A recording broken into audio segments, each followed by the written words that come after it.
రామగుండం నియోజకవర్గం. గాలివానకు ఎగిరిపోయిన ఇంటి పైకప్పు, ప్రాణాపాయం తప్పిన వృద్ధ దంపతులు.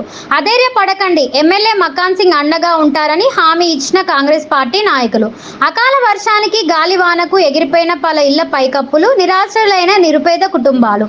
వారిలో ఆత్మవిశ్వాసాన్ని నింపిన పల్లికొండ రాజేష్ ఈ సందర్భంగా మాట్లాడుతూ, వచ్చినటువంటి అకాల వర్షానికి, విపరీతమైన గాలివాన బీభత్సవానికి స్థానిక ఫస్ట్ డివిజన్ రామగుండంలో బట్టారి లక్ష్మీపతి గారు అన్నటువంటి వృద్ధ దంపతులు 2 రూముల రేకుల షెడ్డు ఇళ్లలో నివాసం ఉంటున్నటువంటి సందర్భంలో ఒకేసారి పెద్ద మొత్తంలో వీచినటువంటి గాలివాన బీభత్సవానికి వాళ్ళ ఇంటి పైకప్పు రేకులతో ఉన్నటువంటి పైపులతో సహా గాలికి లేచి రోడ్డు మీద పడ్డ సందర్భంలో వృద్ధ దంపతులు కూడా ఆ ఇంట్లోనే ఉండడం జరిగింది.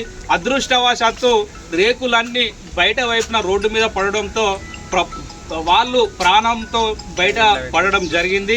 వాళ్ళకి ఎటువంటి ప్రాణాపాయం సంభవించలేదు. కానీ ఇవాళ కురిసినటువంటి గాలివాన బీభత్సవానికి ఇవాళ నిరాశ్రయులయ్యి ఆపన్న హస్తం కోసం ఎదురు చూస్తున్నటువంటి సందర్భంలో వాటికి సంబంధించినటువంటి సామాగ్రి అంతా చిన్న భిన్నమయ్యి వాళ్ళ ఇంట్లో ఉన్న వస్తువులతో సహా అవన్నీ వాళ్ళు వాడుకున్నటువంటి నిత్యావసర వస్తువులు ఇవాళ తడిసి ముద్దయి తీవ్ర మనస్తాపానికి గురవుతున్నటువంటి సందర్భంలో వారికి సంబంధించినటువంటి వాళ్ళు కూడా ఎవ్వరూ లేక ఇవాళ నిరాశ్రయులుగా ఆపన్న హస్తం కోసం ఎదురు చూస్తూ ఉన్నారు. ఎవరైనా కూడా సహృదయంతో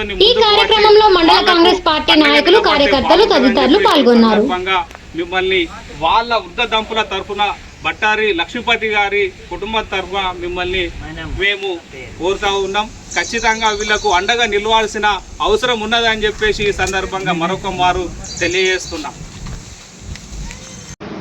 ఈ కార్యక్రమంలో యువజన విభాగం నాయకులు ప్రేమ్ కుమార్, ఎస్సీ విభాగం నాయకులు బట్టారి ప్రణయ్, ఇందారపు సాయి, మైనార్టీ నాయకులు ఉమర్, అలీం, పల్లికొండ రాజేందర్, ఇందారపు శ్రీకాంత్, ఎరమల లక్ష్మణ్, కల్లడ మల్లేష్, మేడి రాజయ్య, పల్లికొండ మల్లయ్య, బట్టారి వెంకటస్వామి తదితరులు పాల్గొన్నారు.